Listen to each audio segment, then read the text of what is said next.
Hello guys! For this video ay mag-try tayo gumamit ng Remood.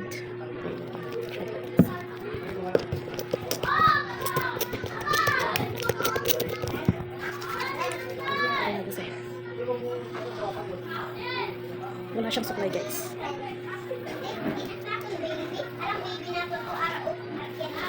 Kung gano'n siya ka-smooth, kung totoo ba talaga na lambot masyado ang buhok pa. Ito yung ginagamit mo. Yan. Sobrang daming gumagamit dito guys. At grabe, best seller to guys. Yan. Diba? Sobrang shiny ng hair. Hindi ako nag-spot. Prepare siya ako.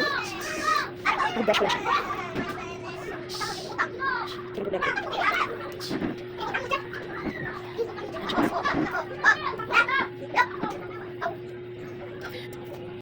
At ito na siya guys, pagkatapos ko paglagyan ng buko ng Remood Hair Cream Serum. Ito na siya. Ayan, ito na guys. Ito na shiny. Order kayo guys. Ito na sa link sa